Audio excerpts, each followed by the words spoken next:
Mr. Moderator, Reverend Cleage, brothers and sisters, and friends, and I see some enemies.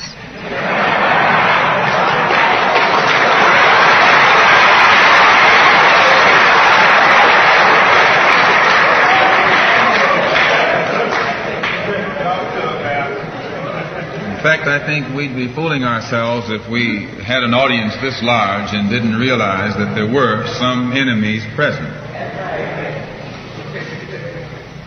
This afternoon, we want to talk about the ballot or the bullet. The ballot or the bullet explains itself. But before we get into it, since this is the year of the ballot or the bullet, I would like to clarify some things that refer to me personally concerning my own personal position. I'm still a Muslim. That is, my religion is still Islam.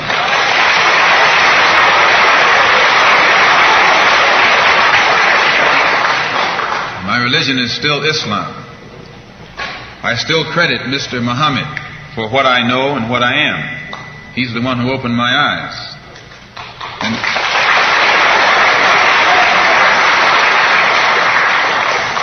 At present, I'm the minister of the newly founded Muslim Mosque Incorporated, which has its offices in the Teresa Hotel right in the heart of Harlem. That's the Black Belt in New York City.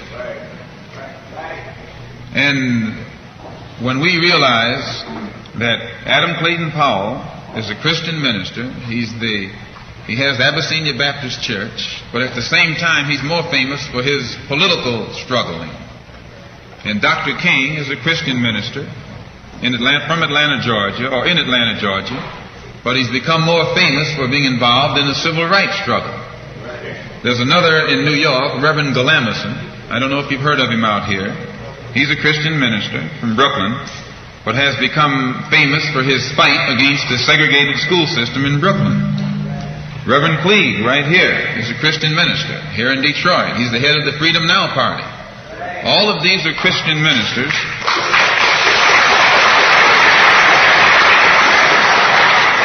All of these are Christian ministers, but they don't come to us as Christian ministers. They come to us as fighters in some other category. I'm a Muslim minister. The same as they are Christian ministers, I'm a Muslim minister. And I don't believe in fighting today in any one front, but on all fronts.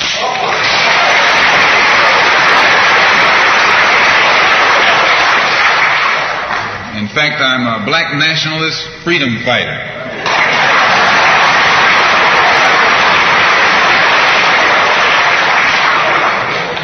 Islam is my religion, but I believe my religion is my personal business.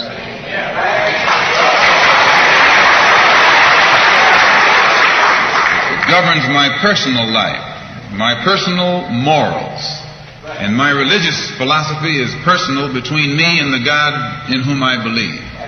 Just as the religious philosophy of these others is between them and the God in whom they believe. And this is best this way. Were we to come out here discussing religion, we'd have too many differences from the outstart, and we could never get together. So today, though Islam is my religious philosophy, my political, economic, and social philosophy is black nationalism. You and I,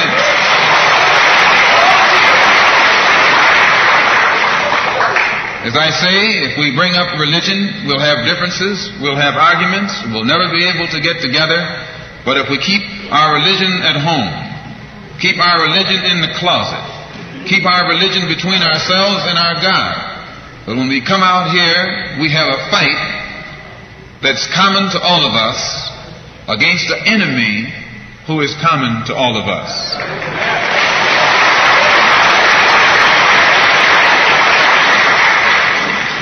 The political philosophy of black nationalism only means that the black man should control the politics and the politicians in his own community.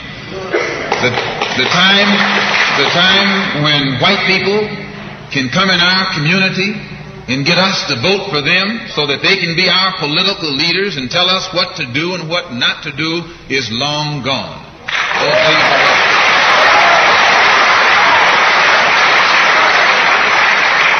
by the same token, the time when that same white man, knowing that your eyes are too far open, can send another Negro into the community, get you and me to support him so he can use him to lead us astray, those days are long gone.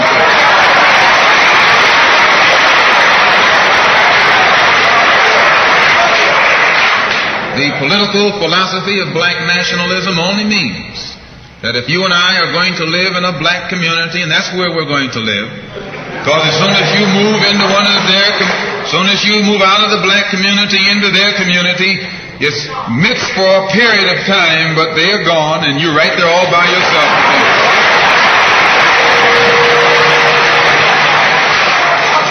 We must understand the politics of our community, and we must know what politics is supposed to produce. We must know what part politics play in our lives. And until we become politically mature, we will always be misled, led astray, or deceived or maneuvered into supporting someone politically who doesn't have the good of our community at heart. So the political philosophy of black nationalism only means that we will have to carry on a program, a political program of re-education, to open our people's eyes, make us become more politically conscious, politically mature. And then we will, whenever we get ready to cast our ballot, that ballot will be cast for a man of the community who has the good of the community at heart. And the economic philosophy of black nationalism only means that we should own and operate and control the economy of our community. You would never find, you can't open up a black store in a white community. White man won't even patronize you. And he's not wrong. He got sense enough to look out for himself. And it's you who don't have sense enough to look out for yourself.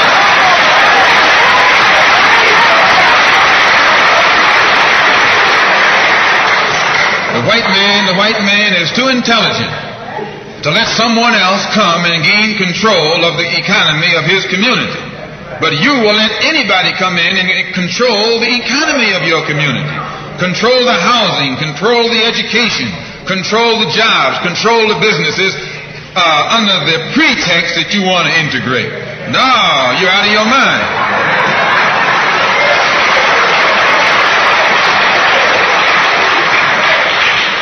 The economic philosophy of black nationalism only means that we have to become involved in a program of re-education to educate our people into the importance of knowing that when you spend your dollar out of the community in which you live, the community in which you spend your money becomes richer and richer. The community out of which you take your money becomes poorer and poorer.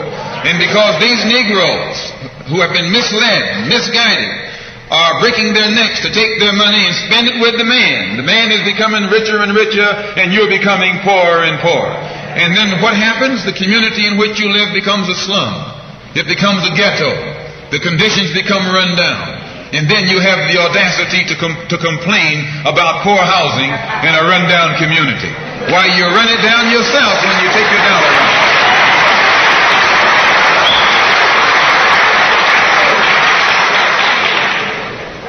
And you and I are in a double trap, because not only do we lose by taking our money someplace else and spending it, when we try and spend it in our own community, we're trapped because we haven't had sense enough to set up stores and control the businesses of our community.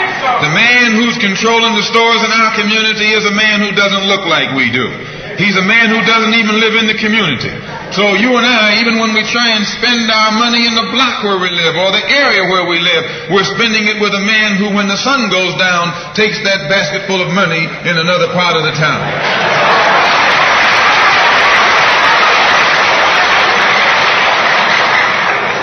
So we're trapped, double trapped, triple trapped. Anywhere we go, we find that we're trapped. And every kind of solution that someone comes up with is just another trap. But the political and economic philosophy of black nationalism, the economic philosophy of black nationalism shows our people the importance of setting up these little stores and developing them and expanding them into larger operations. Woolworth didn't start out big like they are today. They started out with a dime store and expanded and expanded and expanded until today they're all over the country and all over the world, and they're getting some of everybody's money. Now this, what you and I in General Motors, the same way, didn't start out like it is. It started out just a little rat race type operation. And it expanded and expanded until today it's where it is right now. And you and I have to make a start. And the best place to start is right in the community where we live.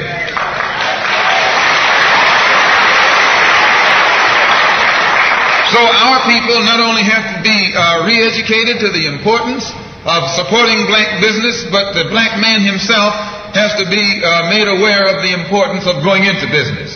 And once you and I go into business, we own and operate at least the businesses in our community. What we will be doing is developing a situation wherein we will actually be able to create employment for the people in the community. And once you can create some employment in the community where you live, it will eliminate the necessity of you and me having to act ignorantly and disgracefully, boycotting and picketing some cracker someplace else, trying to beg him for a job.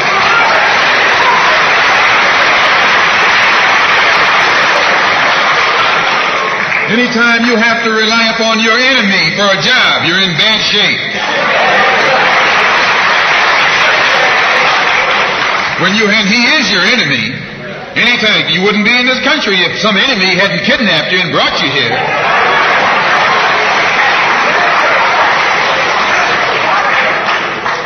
On the other hand, some of you think you came here on the Mayflower.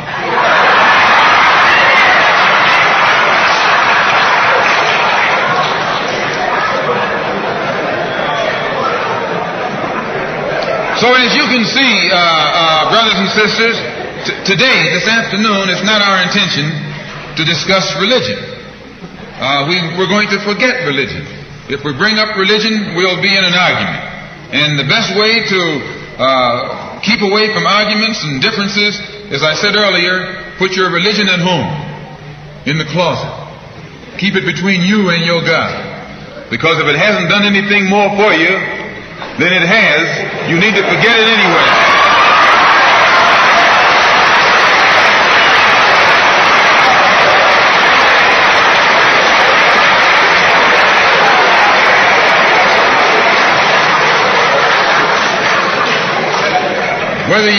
Whether you are a Christian or a Muslim or a nationalist, we all have the same problem. They don't hang you because you're a Baptist, they hang you because you're black.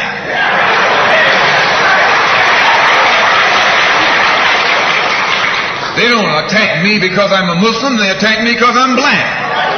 They attack all of us for the same reason. All of us catch hell from the same enemy. We're all in the same bag, in the same boat. We suffer political oppression, economic exploitation, and social degradation. All of them from the same enemy. The government has failed us. You can't deny that. Anytime you live in the 20th century, 1964, and you walking around here singing, "We shall overcome," the government has failed.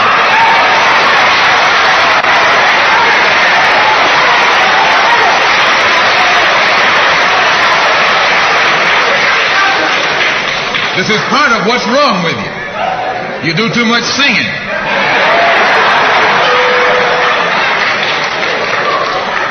Today it's time to stop singing and start swinging.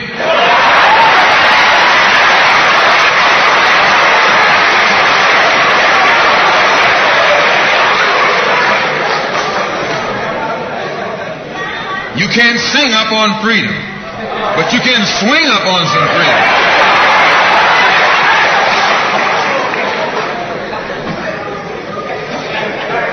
Cassius Clay can sing, but singing didn't help him to become the heavyweight champion of the world. Swinging helped him.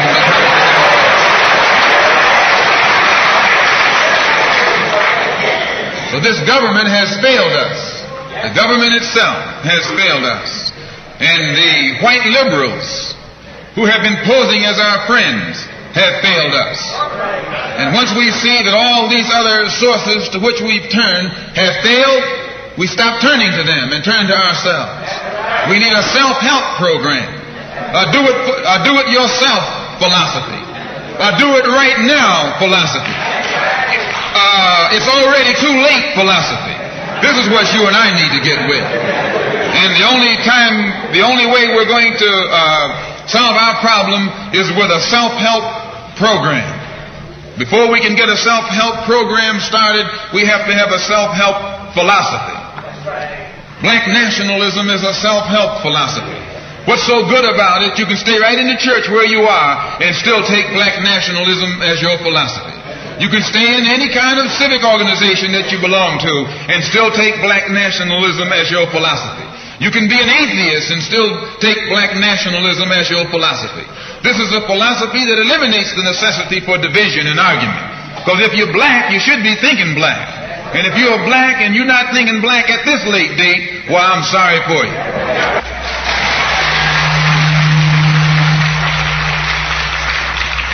Once you change your philosophy, you change your thought pattern.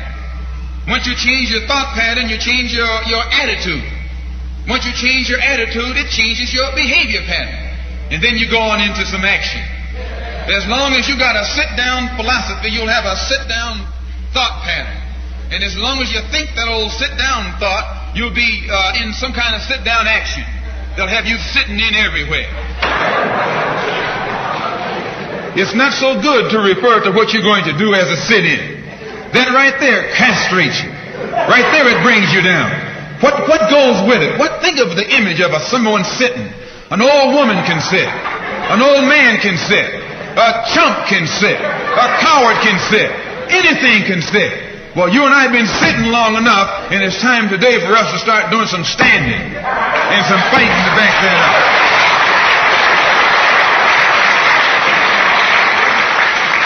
When we look at other parts of this earth upon which we live, we find that black, brown, red, and yellow people in Africa and Asia are getting their independence.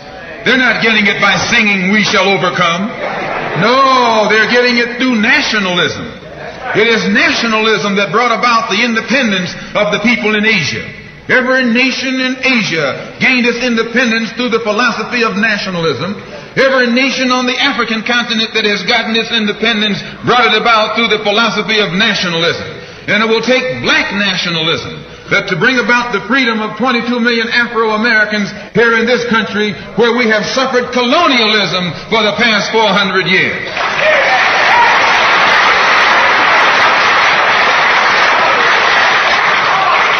America is just as much a colonial power as England ever was. America is just as much a colonial power as France ever was. In fact, America is more so a colonial power than they, because she's a hypocritical colonial power behind it.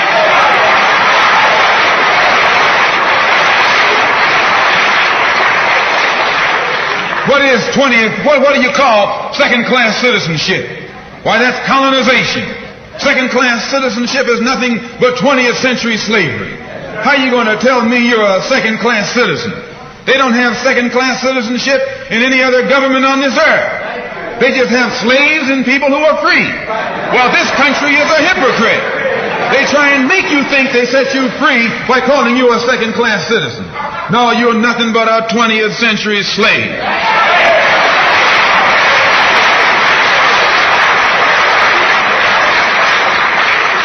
Just as it took nationalism to remove colonialism from Asia and Africa, it'll take black nationalism today to remove colonialism from the backs and the minds of 22 million Afro-Americans here in this country.